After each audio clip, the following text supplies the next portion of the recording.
Welcome back to the Perfectly Holistic Podcast. My name is Pam, and I am so excited to be back with you guys. We have an amazing guest and a very important topic. I think all of you will take this to heart because I get questions all the time about these types of issues. But there's a new little player in the game that not many people have even heard of until probably in the last 6 months or so, or maybe the past year, that's kind of coming to light in the human space, but now it's also being questioned in the pet space due to a certain pharmaceutical company out there experimenting with things. And so I wanted to bring on Dr. Judy Jasek. Thank you for joining me today to talk about cats, cancer, and mRNA vaccines. Oh, it's my pleasure to be here. Like we were talking about, cats don't get the spotlight very often. Somehow the dogs tend to steal the show, but they're so important, such big parts of our lives. So I'm really happy to be here and hopefully share some valuable insights. Yes, well, I think you have a background that lends itself to really speaking about this. So let me start by just asking you what led you into integrative and terrain-based veterinary medicine.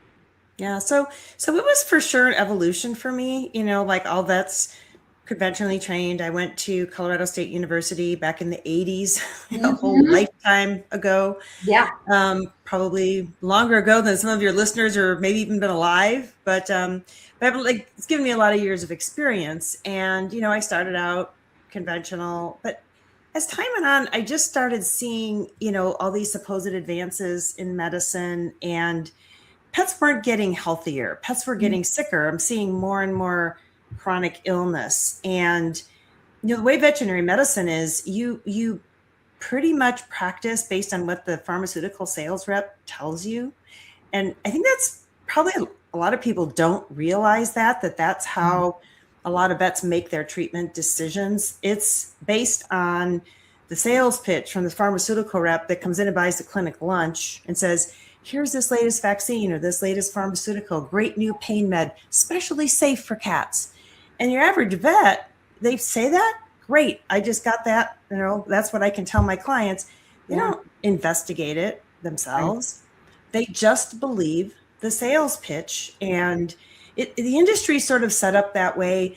We're busy, again, they come in, they buy a lunch, like, okay, I got this great new product. And they tell you two things: how to sell it based on fear, and how much money you can make. Because fear is a very powerful, probably the most powerful motivator. With pets, fear and guilt, how do I keep my pet comfortable? I think my pet's in pain, or gosh, I wish I hadn't done this. How do I do something to make up for that? And then the fear of doing the wrong thing, or, not doing the right thing. And if you can target those emotions, and these big pharma knows this, they spend millions on marketing these medications, including vaccines, the mRNA that we're going to talk about, to veterinarians. And the average veterinarian doesn't really look beyond that. So I just started seeing, like, I'm just a pawn of the pharmaceutical industry here. This is not why I went to vet school. To vet school to help pets heal. And then, like anything, when you open your mind and you kind of ask for guidance, ask for what else is out there, the universe complies. And so people came into my life, cases came into my life, clients came into my life. I learned a lot from my clients and things like raw feeding. Like, I didn't know anything about it, but people would come in and like they'd be feeding raw, and I'm like, gosh, your pet looks fantastic. Tell me what you're doing. And people would come into me because I was open-minded. I wasn't yelling at them for, killing their pet. And then I started realizing, like, well, why do we have to keep pumping all these vaccines into animals? This doesn't seem like this should be necessary. It just started not making logical sense. And I started practicing differently and started vaccinating less and medicating less and learning about holistic modalities, herbal medicine, homeopathy, nutrition. It's an evolution. You don't just do a knee jerk and go from where I was 30 years ago to where I am today, but you evolve and you learn. And then the bottom line is, my patients responded so much better. I could clear up skin issues. Cats in particular are so sensitive to diet. These kibble diets with the processed carbohydrates. are so inflammatory in kitties, and most like chronic skin issues are dietary in cats, and a lot of GI issues too. Yeah. You change the diet and they'll just turn around. Diabetes, too many cats with diabetes turn around just diet. I'm like, oh my gosh. And then that's it. Then you can't unknow. Right. Like you can, I could say like way back when I didn't know some things, but once you see it and you know it, you can't unknow it. And I don't know how you can know a truth and not practice that way. I'd feel like I was selling my soul. So, right. So I evolved and I learned, and then I ended up getting into some modalities. Ozone therapy was probably the first that was a strong anti-cancer modality, because a lot more and more pets are, coming down with cancer, including kitties, sadly. And I became exposed to that through a client that wanted me to treat her pet with ozone.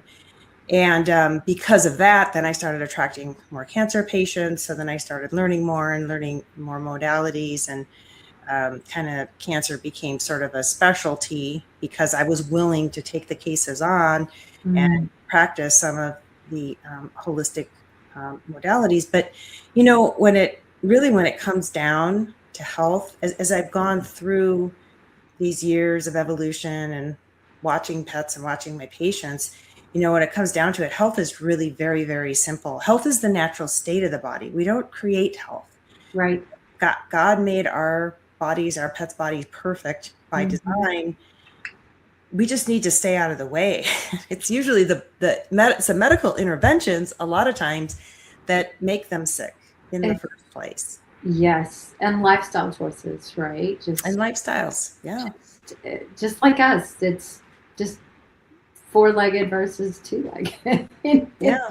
It's kind of the same problem that humans are having. Explain to people who maybe have not heard the term before, terrain, like the terrain paradigm, and how that differs from conventional vet medicine.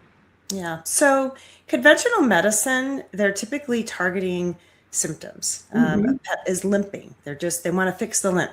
So they'll give a pain medication. Terrain would say, why is the pet limping? Terrain gets more at the underlying cause. Because if the terrain is balanced, again, the body's going to return to health naturally. So a symptom is a sign that something's out of balance, and we need to correct the underlying terrain. If a kitty has diarrhea, chances are the diet's not appropriate for that individual. A lot of individual variation, but chances are it's a dietary issue, and we need to change the diet versus just giving antibiotics or drugs that are going to stop the symptoms. In conventional medicine, they just want to stop the symptoms, but the problem is if the underlying condition is not corrected, you're just setting them up for more and more chronic disease. Yeah. And then how is that important when we're talking about cancer? Yeah. So conventionally, tumor shows up. There's 3 approaches in conventional medicine. It's surgery, you cut it out, radiation, you burn it out, or chemo, you poison it, and the whole body at the same time. So those are the only 3 options. There is no other option in conventional medicine. And again, they're targeting the symptom. In this case, the symptom is the tumor. From the terrain approach, I'm asking, and I'll do almost 45-minute to hour-long intakes, asking what's the pet's history, what's the nutritional history, what's the vaccination history, what components came together to create this. And we never know exactly, but there's definitely certain culprits that show up more than others. Sure. And so those are the things we need to correct. We can't undo some things like vaccines, but if we know that, tumor showed up, 1 to 3 months after a round of vaccines, there's a good chance that was the culprit. And then so detoxifying and realizing that was part of the cause. And of course, doing no more vaccines going forward, hopefully. Right. Part of the actual treatment becomes eliminating any potential causes that we can eliminate. I liken veterinary medicine, the traditional side, to the whack-a-mole game. symptom, I have a solution. Symptom, medication, symptom, treatment, symptom, food. It's never, let's pull back the layers and go try to figure out the why. Yeah. And that's my message to people all the time. It's like, you shouldn't be asking what to use. You should be asking why this is happening. Yeah. And go figure it out. And you may have to do a lot of that legwork on your own because pet parents are not very supported. There's not enough holistic, integrative minded vets to go around. And so, they get stuck on this hamster wheel where it's symptom treatment, and they're not getting anywhere except frustrated. Yeah. And even worse these days, AI is being integrated into the medical systems. So they're not even using their brains. They're just plugging it into an AI program. Okay, here's the symptoms, and then it'll spit out a couple different diagnoses. Okay, I like diagnosis A, and then it tells them how to treat it. So the vet isn't even using their logic. And part of healing is intuition and tuning in to your patient and taking in all this information and integrating it. Like sometimes I don't know why I choose a particular treatment for a pet, but I'm listening to nearly an hour of information and I'm reading the history and everything that the pet's been treated with. And I'm kind of putting this all together with my experience and everything I've seen. I'm like, I think this would be a good direction to go with this pet. But AI just loses all that. And AI can only spit out what's already been fed into it. So it can be very biased. So let's just say maybe the pharmaceutical companies are influencing AI, to sell particular drugs or medication. Sure. Vets aren't even going to be exposed to other options, other more holistic options. They're just going to sell what they're going to be even more programmed than they have been now with AI. I think AI in medicine is really scary. Well, I like the fact that you tune into your intuition because, God gave us that for a reason. And I have made the mistakes in the past where I heard the intuition and I ignored it and I made a different choice that turned out to be a not so good choice. But I hear that from pet parents all the time. It's like, something told me I shouldn't have done it, and I did it anyway because I felt pressured or whatever. And now they're dealing with the guilt that comes from not trusting that. So I tell people all the time, trust your intuition. Just sit and listen to it because it's there it's like a beacon. It's a guide, You don't have to know all the answers. You just have to know enough to take one step at a time and just trust that you will be guided in the right direction. Just don't get overwhelmed and feel like you have to rush to make decisions all the time.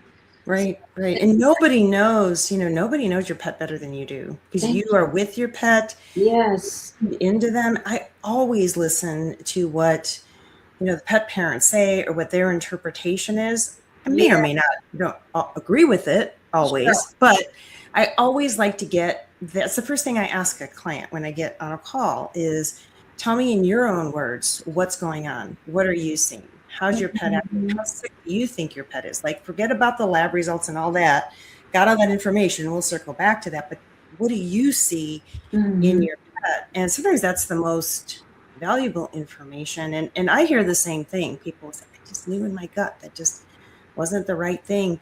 But conventional medicine, they sell based on fear, like I said before. So, and when you're afraid, you're not thinking logically. Nobody can. It's physiologically impossible. So if you're afraid, just take a step back. Just say, thank you for the information. I'm going to think about it for 24 hours. Unless your pet, it's a true life-threatening emergency, which is by far the minority of the time. There's bleeding or something. You can take a day or two and think about things. Just say, please rule out anything life-threatening. Get my pet stable. Hydration's super important. Make sure your pet's hydrated. And then just like if you're at the ER, take them home for 24 hours and just let everything settle. Think about it. Pray or meditate or contemplate or whatever you do. Get to a state where you can make a little more logical decision. Because the decisions that people seem to regret the most are the ones that they just do the knee jerk because they're afraid. Absolutely. Thank you for saying that. Let's shift and talk about why we're seeing more cancer in cats. So are the cancer rates increasing? Yeah, I mean, I see more cancer, than ever. Now it's kind of a specialty for me, so my Mhm. population is skewed, but I hear that from pretty much every vet that I talk to, that there's more and more cancer. It's statistically, I think 50% of cats are getting cancer. I think with Wow. dogs it might be a little higher, but I think it's like 1 out of 2 cats and something like 2 out of 3 dogs. Wow. And so it's gotten much higher. When I first started practicing 40 years ago, I mean, it was a very conventional practice. So we were doing vaccines, Hmm. recommending science diet, all the stuff that I wouldn't do now. But cancer was not that common. Cancer was something pets got older. We didn't really even treat cancer. It was kind of something pets died with. Like they Right. got it when they got older and they were already old. So I practiced in a rural area in Idaho. So, people were kind of a bit more minimalist, when it came to their Hmm. pets. Hmm. And and but it wasn't like you weren't seeing cancer in young pets. I mean, I Right. see pets now like less than 3 years old diagnosed with cancer. So I know it's more common, and I really think vaccines play a big role. You mentioned the mRNA. I would say over the last maybe between like 5 to 7 years, the age at which I see cancer has gone down. Seeing it in younger and younger and younger pets, and we just never used to see that. And although I believe nutrition is super important, it's probably the most important thing. Like if you're not going to correct the diet, don't waste your time with other stuff. My personal belief, because the nutrition's super, especially for cats that are Yeah. obligate carnivores. Yep.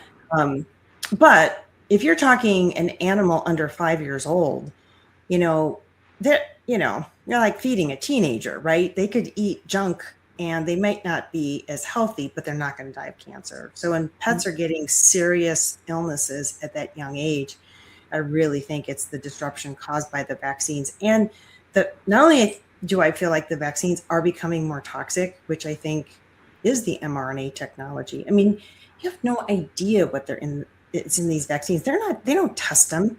If you Hmm. read like what kind of studies they do, it'll be like on a half dozen pets. And they just kind of throw out any data that they don't want in there. It's Yeah. the experiment is out in the real world, on your pets. But not only do I think the vaccines are getting more toxic, they're recommending more and more of them. I've heard Mhm. that in corporate practices, they're giving pets 5, 6, 7 rounds. It used to be you'd give 2 or 3 rounds, like a month apart, in a puppy or kitten. Now they're giving them up to they're 6 months old. They just keep vaccinating them. So they're giving so many more. And I think giving vaccines to those young animals, I think it can permanently damage their immune system, because you're affecting Mhm. their development Yeah. at such an early age that they might be more susceptible to diseases, even for the rest of their life. Absolutely. And do you see specific types of cancers that are more common in cats? Cats, well, cats are known to get the vaccine related sarcomas. I mean, it's like it's right on the label in the package insert that this has been shown to cause sarcomas in cats. And I would suggest anybody, and this is particularly on the rabies vaccine, Yep. ask your vet if they've read that, because most of them haven't. Like, why are you injecting my pet with a carcinogen? And their solution for that is literally to give the vaccine in the lower limb or the tail, because Mhm. then if the tumor shows up, they can amputate. That's Yeah. how backwards the veterinary profession has become. We don't stop giving a carcinogen. We just put it somewhere where we can cut the part off if a tumor grows there.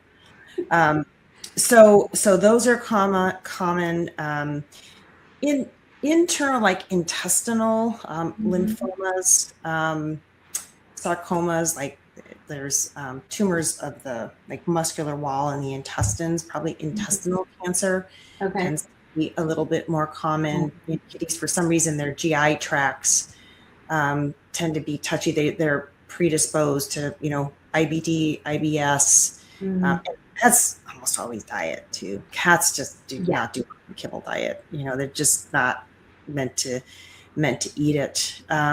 So those, and then like the skin, like squamous cell carcinomas, Mhm. especially in white kitties, light colored kitties that go outside that have Yeah. the pink skin. You'll see the ears get kind of eaten away, the nose, Mhm. around the eyes. Those are probably the most common ones I see in kitties. That is interesting. And obviously, we talked briefly about the role of nutrition in chronic inflammation, environmental toxins. Those obviously play a part in disrupting this wonderful, healthy, balanced immune system that we're assaulting our pets, our cats, with these things. Um, and I'm glad you mentioned the connection. 'Cause I see it all the time, and I just want to shout it from the rooftop sometimes. These cats who get these intestinal cancers, I tell people all the time, that didn't just happen overnight. This was a chronic process that started a while ago, but we have to look at the fact that the immune system and the digestive system share the same real estate in the body. Mhm. So whatever they're eating is passing through that area, the intestinal lining, and the microbiome is all there. I mean, if something gets out of whack, whether it's something like a vaccine disrupting that balance, or something like diet coming in and chronic inflammation, you're going to have chaos eventually. It's just a matter of time. Yeah. It's not if, it's when. Yeah. So it's getting people to change their mindset off of convenience to a long-term picture of health. It's pay now or pay later in terms of diet and nutrition. Because Yeah. what you said, I totally agree with. If we don't get the foundation right of the proper diet they should be eating, you can't out supplement a bad diet. Mhm. You can't out supplement, chronic, or not chronic, but repeated vaccine. You it's like the perfect storm. If you just keep doing all the bad things, you're going to get really, really bad results. Yeah. It's Yeah. not a matter of if, it's when, right? Right. Um, Another thing I wanted to mention quick too is remember, cats groom like yes, obsessively. yes, So remember that everything their body is contacting, they're ingesting. So if we're really big on promoting clean households, so if you're using things like Febreze, yes. any artificial deodorant, Mhm. deodorizer for your furniture or your carpeting, um, Yes. all of those things have chemicals, and you just look at the label, what's in that stuff, and remember, if your cat's down there rolling around and then grooming, they are literally eating that stuff. Yeah. And I think that's why, I believe cancer fundamentally is toxicity, whether it's vaccines, toxins in Mhm. food, or toxins in the environment.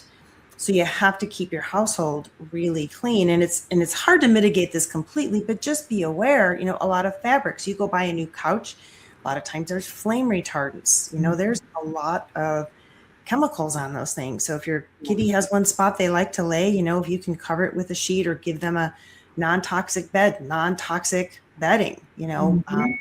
really avoid environmental toxins in your yard, Yes. herbicides, pesticides.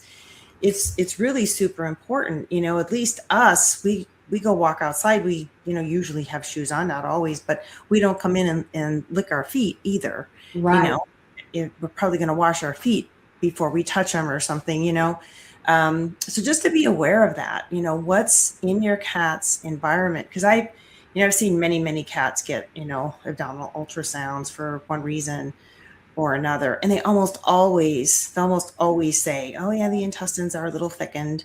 It's either IBD or lymphoma. That's just the kind of radiologist CYA thing, because they just have to say Mhm. there's a possibility. But, why are cats' intestines so, thickened, like most of them? And Yeah. even if they're on a good diet. So I think it's all the stuff in the environment. So you just have to really think through all that. And water too.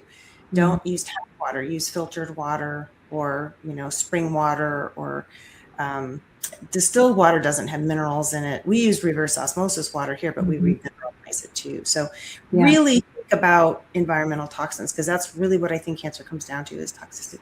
I agree. And would you say that conditions like the IBD or the stomatitis should be a warning sign to cat parents? Like, there's a deeper problem here we need to really start paying attention to, versus just the superficial things that the vet will look at. You know, they'll just say, "Oh, change the diet," or "No, let's just give a steroid for the stomatitis," or whatever. But I tend to think that it's a warning light. It's something has really gone off the rails, and you've got to do a deeper look at what's throwing that body out of alignment. Yeah, absolutely. It's inflammation. All disease Yeah. is based in inflammation. So I believe cancer starts with toxicity, which can be Mhm. environmental. And I'll just throw out there, this can be emotional, energetic toxicity too. So unfortunately, our pets do take on our emotions. So just be aware of that. You know, don't beat yourself up, but just be aware of that. But the first sign is going to be inflammation. So right, if Mhm. you know your cat has really bad stomatitis or the itchy scabby skin, or it just has diarrhea a little more, it's vomiting a little more than you think is normal, you Yeah. definitely want to get on those things, because if that inflammation persists, and even worse if it's suppressed, so the conventional vet, a lot of times for a lot of this stuff, they'll just put the cat on steroids, which Yeah. again, they're just going after the symptoms. They're not thinking about the terrain. You're just suppressing symptoms. That inflammation has not gone anywhere. You've Correct. just made the symptoms disappear. And eventually that's going to manifest as something worse, like cancer. Yeah, I totally agree with you. Let's talk a little bit more about the vaccine associated sarcomas and immune activation. Um, for those people who are watching that may not know what that means, can you tell people what is a vaccine associated sarcoma? Yeah. So this is actually a sarcoma, which is a form of soft tissue tumor. So it's going to be on the outside of the body, where the vaccine was given. And it's a toxic reaction to what's injected in the vaccine. So vaccines are theoretically, they take an antigen. So this is commonly reported with the rabies vaccine. So Mm-hmm. that technically, theoretically, they're taking the rabies virus and they are changing it. Most rabies vaccines are killed. So they're killing the virus and then injecting it so that it does cause an immune response, Mm-hmm. meaning it would produce antibodies. So if your cat were exposed to rabies, it would be protected, but because it's killed, it can't actually cause the disease. The vaccines also have adjuvants. The reason they put heavy metals like aluminum, mercury in vaccines, they're wanting to cause a local reaction. So when they cause that local reaction, it's, again, theoretically causing a greater immune response Mm-hmm. that is going to stimulate the body to make antibodies. But when that goes awry, so you're stimulating an abnormal reaction. You're injecting a foreign substance into the body. You're injecting something Yeah. in there that doesn't belong there. You could be injecting anything, Kool-Aid. I mean, you're injecting a foreign substance. So how's the body going to respond to that? Theoretically, they're hoping it makes antibodies to rabies, but you don't know what the immune system's going to do. The immune system sees that and it's going to react. And what I think cancer is actually like a survival mechanism for the cells. The cells become toxic. They're in a toxic environment and they can no longer survive. So they change so that they lose their normal regulatory mechanism. So normal cells, there's like programmed cell death, also known Yeah. as apoptosis. It's just a Mm-hmm. big word, but it just means cells die at a certain time. Healthy cells will live a certain amount of time and they'll die off, and then new cells are being created all the time. That's how our organs are turning over. I think they say every 3 to 7 months or something like that. Mm-hmm. Our tissues are constantly turning over. Well, when a cell gets toxic because of a chemical such as a vaccine,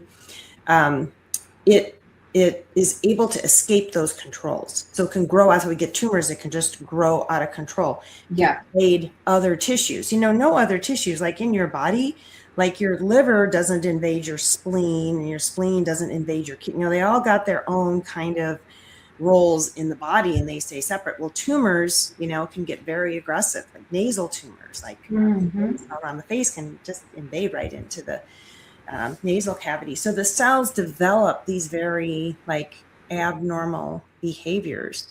And there's just no question in my mind that the vaccines will set this off, and not only just locally, but it can cause disruption in the immune system such that the immune system no longer knows what's friend or foe. You can talk about the quote unquote autoimmune type disease. Yes.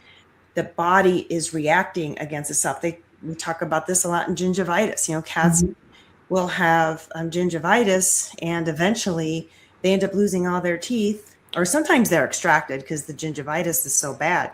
But as soon as the tooth's gone, the gingivitis goes away. So there's a reaction there. That's not normal. I mean, sometimes those extractions help the cats be a lot more comfortable. So it warrants doing it, but it's this disruption in normal immune system. The body doesn't know what's friend or foe anymore, and its reactions are way over exaggerated or under exaggerated. So it just kind of disrupts all this whole immune system mechanism in the body.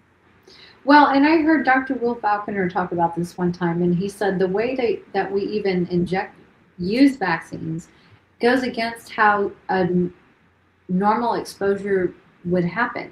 We're bypassing the body's normal defense system through the nose and through this, like you would breathe in or whatever. Like we have our own defense system, our mouth, our nose, tissues and stuff, but injecting it straight into the bloodstream, into the muscle bypasses the normal process. So you definitely are going to get an abnormal, hyper response. Yeah. How could you not? Right? Yeah, exactly. But if they're exposed to something, through nasal passage or whatever, at least you've got the first line of defense right there that's trying to stop that progression further inside the body. But it makes a lot of sense when you think about that. That's not normal. Right. Yeah, it because doesn't happen that way in nature. One of the big things, that kitties are vaccinated against are the respiratory viruses. Yes. Right. The Caleci virus and the upper respiratory viruses cause the snotty nose and the runny eyes and all that. It's very common. The FBRCP. Yeah. That also includes panleukopenia, which is feline distemper. But yeah, the normal exposure is through the nose. They breathe it in. It's a respiratory condition. So you take that and inject it. The immune system's like, I don't know what to do with this. If it goes in through the nose, there's a process. And part of the terrain theory is, well, how about if we focus on keeping the terrain so healthy that whatever that kitty is exposed to, its body can handle it in the normal way. And so they get a little bit symptomatic for a bit. Okay. But then their body can handle it. It's like, you or I get a cold, get an upper respiratory condition or something, I mean, I don't run out and get vaccines against every little thing that I think I might get. Like our animals are just, it's like vaccines are the hallmark of health, and they're literally killing our pets. They really are. I agree. And I wanted to let's branch over into this whole mRNA technology. I don't even know if people realize what mRNA is. I mean, gosh, if it wasn't for COVID and all the stuff coming out with that whole fiasco in mRNA technology and COVID vaccines and all this stuff, people probably never heard of the term before. But can you describe how mRNA technology differs from traditional vaccines and what that actually is? Yeah. So I just want to say too that I've changed a lot of the ways I think about things in just the past 5 or 6 years, thanks to COVID. It really opened my eyes to a lot of things. Like, I think a lot of the whole virus narrative is just a lie. It's just made up to scare people into getting a lot of vaccines for them and for their pets. Yes. So the mRNA, theoretically is the RNA is like a messenger. It's like a protein. It's a protein messenger in the body. And supposedly they extract this mRNA, the messaging protein from a virus or from a part of a virus. Yeah. And so you're sending this message into the body. So instead of giving like the whole virus killed, supposedly like rabies, you're giving a part of it that's supposed to tell the body, hey, you need to, stimulate an immunity against this. That's kind of theoretically. Quite honestly, I don't think we have a clue what's in these. I mean, we really don't. It's all experimental. And they're saying this is the idea behind them. But because I just see that they're more and more toxic, I don't think we know. I think animal vaccines are probably just kickbacks from the human side, and they just got to do something with the stuff. So they just put it in vials and sell it to the veterinary industry. And it sounds bad, but I think that sort of thing is going on. But the thing about the mRNA, because of that, this messaging is that it can actually like change genetics and create other diseases more easily and other issues in the body. Just like after the COVID shot, people started getting so many more illnesses that they never had, because you're kind of changing, instead of just messaging the body to protect it against a particular supposed virus, you're changing lots of other things. You're reprogramming other things in the body, like in people. They started making all these blood clots. People are making blood clots. Young athletes dropping dead in the field, So it caused a lot of other things to go awry in the body. So that's why I think they're so dangerous, and that, they're definitely leading to cancer. Are there specific unanswered questions that you have regarding these mRNA products in cats, especially since cats are so sensitive? I mean, their skin seems to be so sensitive to anything poking it, penetrating it with a vaccine type of reactions. That's why they get those. They can develop those tumors on the injection sites. Versus, we don't really see as much of that in dogs, do we? Or cats tend to be a little bit more specific? I'd say cats can be a little bit more sensitive in general. You don't get these big like vaccine sarcomas in dogs as much as you see them in cats. But did you mean, do I have any unanswered questions myself? Yeah, just as a professional in your space. Yeah, like what actually is in these things, because like I said, we don't know. I think it's just literally a blind stab in the dark, what we're putting in pets.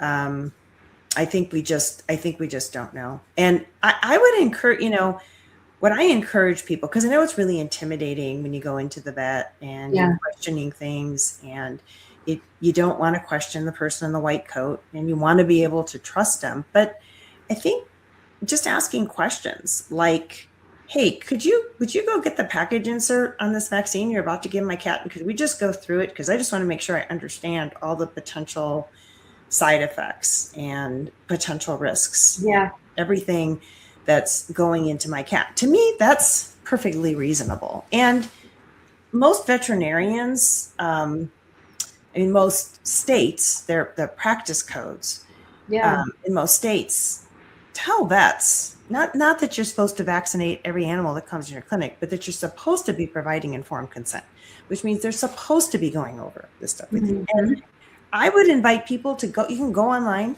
look up whatever state you're in, and just look up the veterinary practice code or something like that.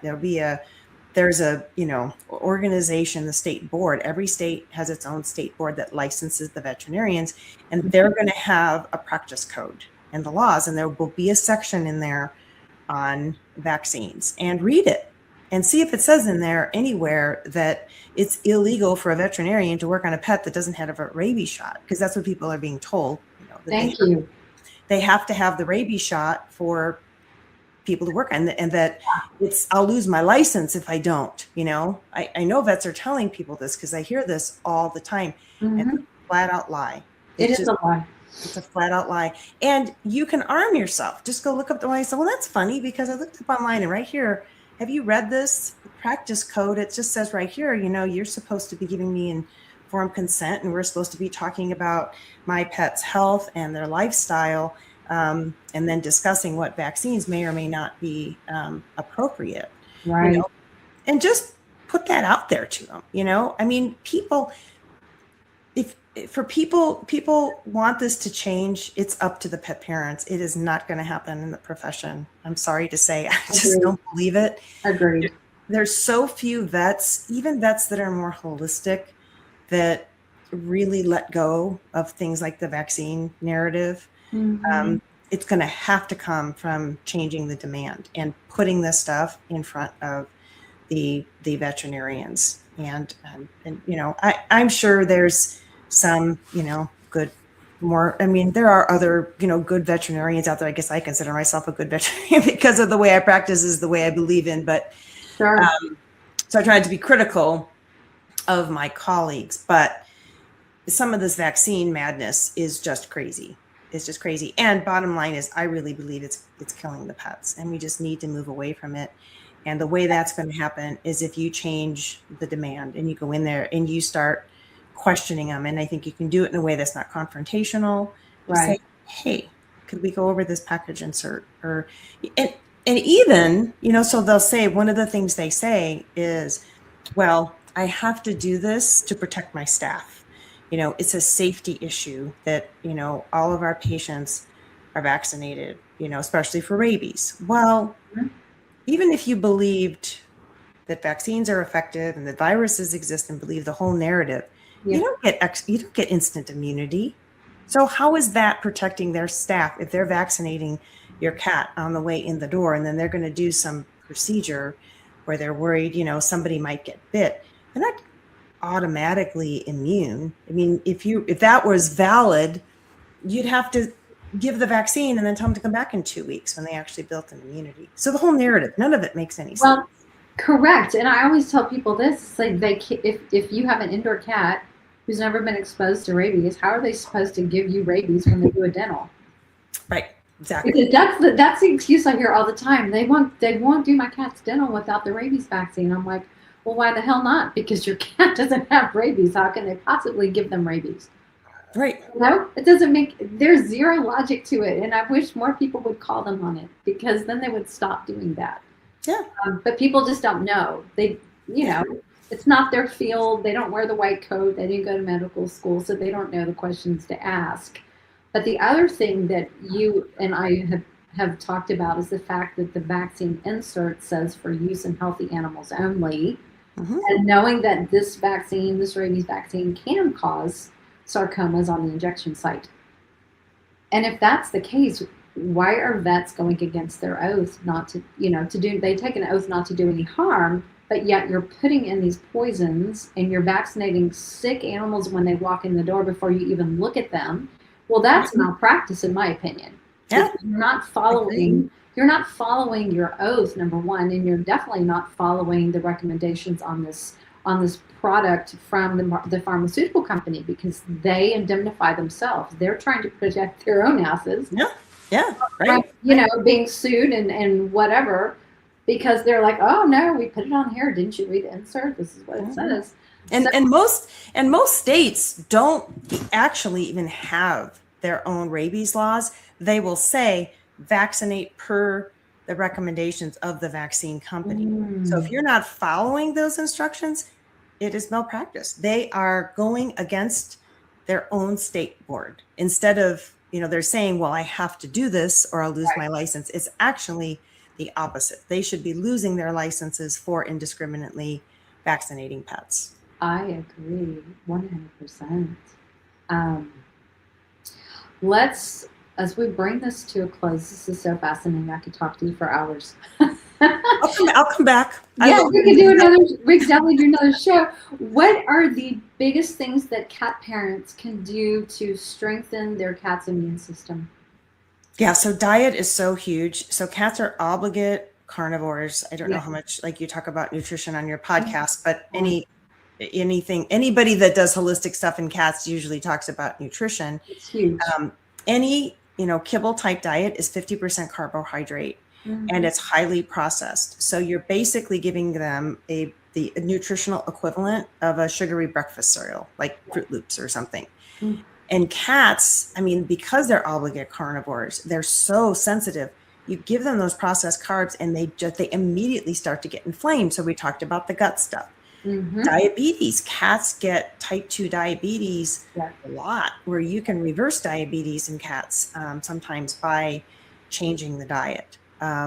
So nutrition, again, remember, health is the natural state of the body. And depending on how many insults your kitty has had, the chances are it can return to health with good nutrition. So really the basics of health are a species appropriate diet, which is a meat-based diet, like we recommend, raw feeding, meat, bones, and organs. What does a mouse look like? You model that, or a bird, my kitty lives outside most of the time. We live rural, and he's always bringing mice and birds and bunnies and all sorts of fun stuff. So, and he'll sit there and eat I've seen him eat a whole squirrel. It's amazing. Yeah. Him actually ingest it, but he's just living the cat's life, Yeah.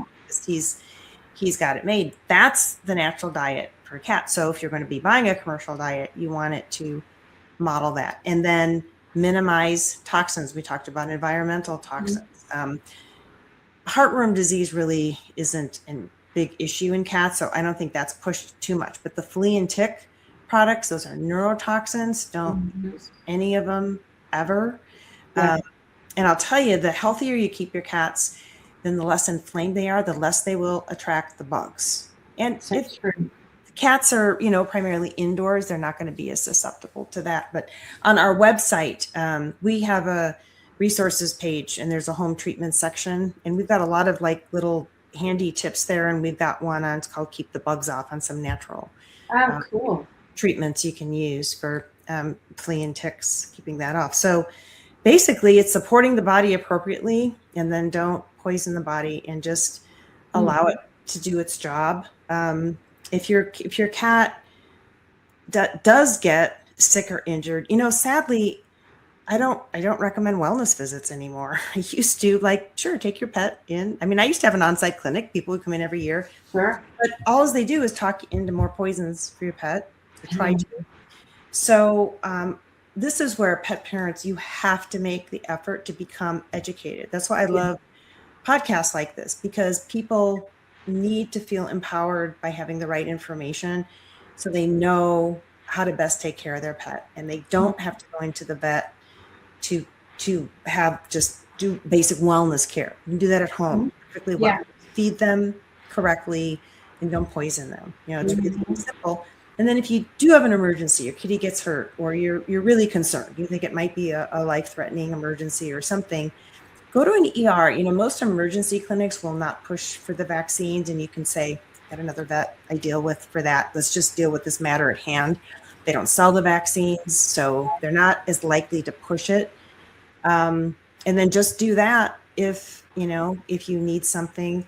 I don't know if your audience is familiar with the AHVMA. It's the American Holistic Veterinary Medical Association. Yes. They do have a vet finder on there, so you can go on there, put your zip code in, and keep checking it. I am seeing an uptick in holistic vets. I hear from them. I'm hearing from more young vets who will reach out to me for advice on certain things or help with cases that used to be rare. Now I'm seeing it more and more. So keep checking and support those vets. If you find a vet that's holistic, and they might be hesitant and they might be a little nervous, but if they're open-minded, really go in there and support them. Because if that's what you want, then, vote with your dollars, so to speak, and really support those vets, even if you have to drive a little further. Because I will tell you, it is really hard to practice against the grain.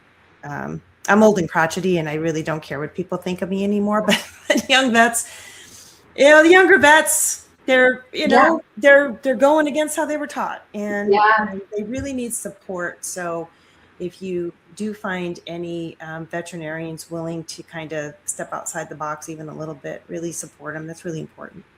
That's awesome. And then I know you do a lot of stuff with ozone and herbs and homeopathy and even mistletoe. How can you just speak briefly to how those can play a role in cancer support? Yeah. So when I see a pet with cancer, of course, we do nutrition, the routine, everything we've been Mhm. talking about. But then I have some what I call kind of my heavy hitters that I will use to also help support the body. I do a lot with Chinese herbal medicine. Chinese herbs can help balance the body. Can sometimes be a little tricky getting kitties to take them. You can't just Yeah, hide things in food. They're not as gullible as dogs, that's so true. no, but we work with it. But that's for things like ozone. So ozone is an oxygen molecule with 3 oxygen atoms. So it's O3 as opposed to the oxygen in the air we breathe is O2. Hmm. And because that extra oxygen atom, it's very effective at oxygenating the body. So when ozone goes into the body, it oxygenates the cells very efficiently. And anytime we oxygenate the body, we're helping the body be healthier. We're helping all the cells be healthier, the normal cells. We're improving mitochondrial function, and all disease tends to thrive in a low oxygen environment. So the more the body is oxygenated, the less diseases, including cancer, are able to thrive. And this is something too you can do at home. I really like to empower people to learn about things they can do at home. And so what you can do very simply at home, even though it sounds a little weird, is rectal ozone, where you put soft catheter up your kitty's bum. Now, not a cat thing, right? They're a little embarrassed by this one, but Yeah. Just sometimes have to talk them into it. Somebody's rubbing the ears, It's a very quick procedure. What I've learned with kitties is you kind of get in one and done. You don't dilly-dally. You get in, get the job done, and they will tolerate it. So but you actually deposit the ozone gas right in the colon, and then it's absorbed systemically. So we're giving the body a boost of oxygen. Now you will find some holistic vets that will do it. When I had an on-site clinic, I did blood treatments where you draw blood, mix the blood with the ozone, reinject it. For kitties, I would sometimes do ozonated saline. Kitties, as soon as they're feeling even a little bit off, they're so prone to dehydration. Cats are not by nature big water drinkers. They're really designed to get their moisture from their food. So if they're not eating well, they're very, very prone to getting, and even just mild dehydration can affect healing. So giving ozonated saline, where we're giving the ozone, but we're also giving them a bolus of fluids. I've done the combination of those two therapies quite a bit, the ozonated saline and the rectal ozone. And then mistletoe injections. I love mistletoe for kitties. I use it a lot in dogs too, but cats respond really well to it and they really tolerate it. So this is the mistletoe plant that grows in the trees that smooch under at Christmas time and all that.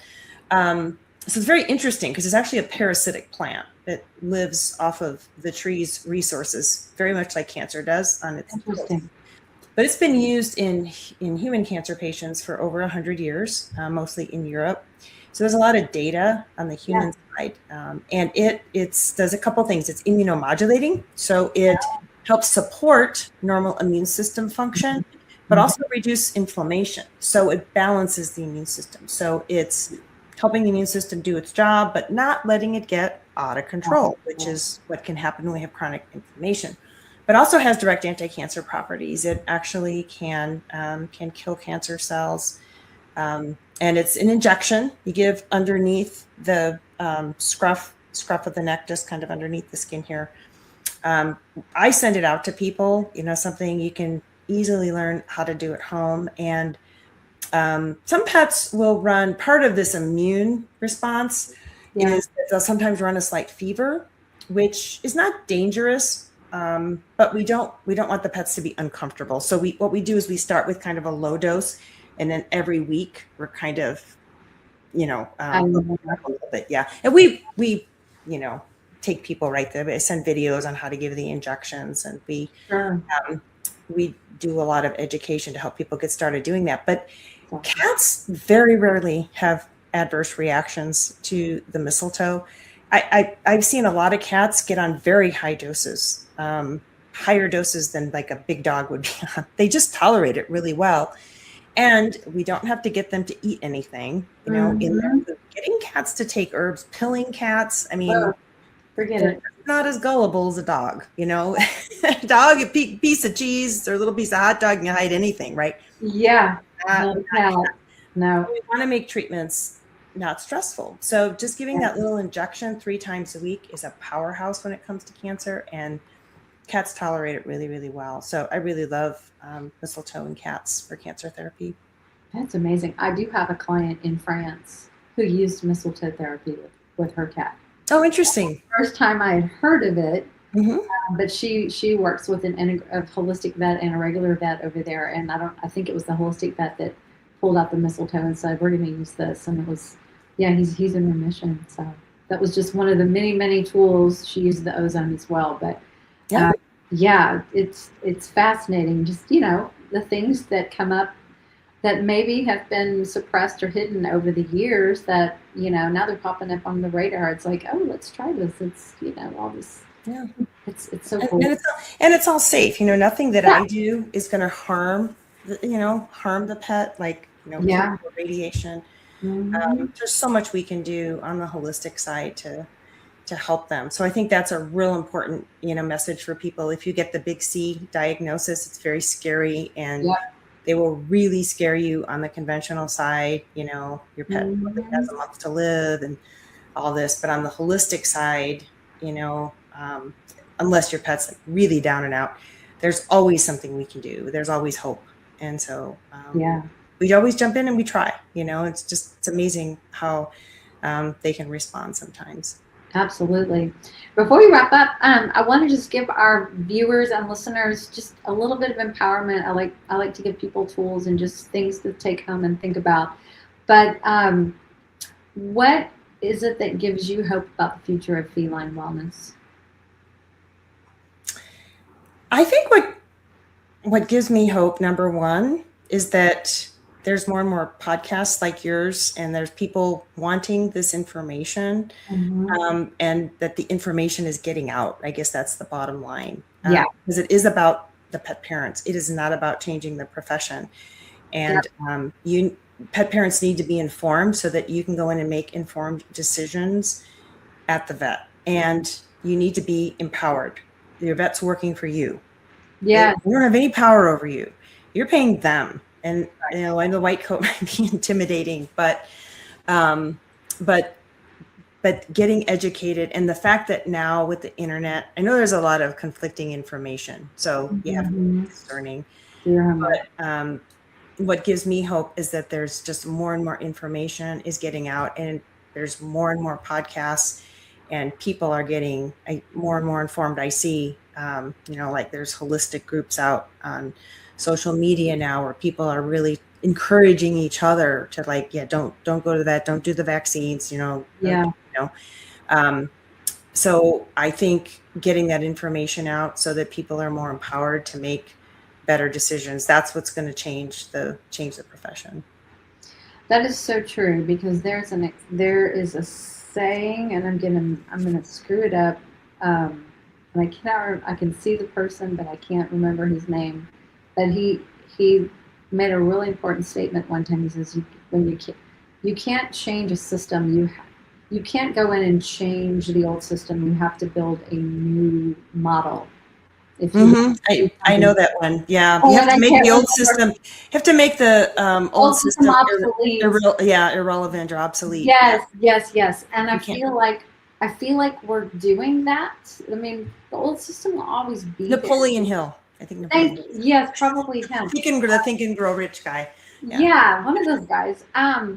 But there will always be the old model if people want to go to that, and that's great. But I think there's a parallel side growing. Like you said, it's the integrative, because people are jumping ship. They're tired of this hamster wheel they're on. They're not finding results, so they're jumping ship and exploring all these other tools and all, you know, things that are available. But they're also demanding, like, you know, your clients came to you and started asking you questions. Oh, I want to learn about this, and I want to learn about this, and I want to use this, and you're like, what's that? Right. You know, and thank you for being so open-minded and curious to go explore something that was unfamiliar, and you're like, oh my gosh, this is pretty amazing. This is pretty cool. And I'm finding results, and my clients are actually healing. Shocker. What a paradigm shift, for a lot of people who are willing to jump and explore that. And it's not always easy. We can let fear hold us back, or we can let fear propel us forward, right? Yeah, absolutely. Put that energy into being proactive instead of paralyzing. Yeah. Absolutely. Because then, if you keep doing the same thing, you're going to get the same results. So we have to do something different. We see demand by the consumers, the pet guardians, who want fresh feeding, who want raw food. Guess what? The fastest growing segment is in the pet food space. The gently cooked diets. Oh, I know. It's, but 10 years ago that thing didn't even exist, but people are demanding better, and that's because they're being educated, and they're going out there, they're informing themselves, they're listening to very smart people like yourself, and they're learning, and they're like, oh, that's what I want to do. And I think that's awesome, and I just want people to feel like you can make a difference for your pet, for your cat. You don't have to know all the answers, but let's go back to that intuition that we started with. Follow that, because that's like your guide. It's your your navigation system, for lack of a better term. And don't doubt it. Right. Absolutely. Well, Dr. Judy, any final thoughts, and tell people where they can find you as we wrap up here? Yeah, so I have a website. It's ahavet.com, ahavet.com. I'm doing primarily telemedicine. I'm in Tennessee, so anybody right here in my area, I'll see some pets in my house, but primarily I'm doing telemedicine. I also have a Substack, Judy Jasek, dvm.substack.com. And I actually not too long ago wrote an article on the Veterinary Clinic of the Future, describing what we were talking about, that it's based in wellness, not giving pets a bunch of pharmaceuticals, right off the bat. So people might enjoy reading that. And yeah, be your pet's advocate. Your pet needs you so badly, and you've got to make the effort to be informed and be brave, and don't outsource your pet's care to anybody. Again, your pet better than anybody else, and don't ever doubt that intuition. Yes, that's a great place to stop. Well, thank you so much for joining us. I look forward to maybe doing some more topics down the road. You're a wealth of knowledge, and I know our cat people in our space really, really just thrive on this kinds of information, and are always seeking to learn. So thank you again. Happy to. Absolutely. So you guys, thank you for joining us. Be sure to like, share, subscribe to this video. Share it with your friends who have cats. The more we can share this information, we can help more cats and cat parents. So until next time, thank you guys. Give your cats some love from us, and we'll see you again soon. Bye, everybody.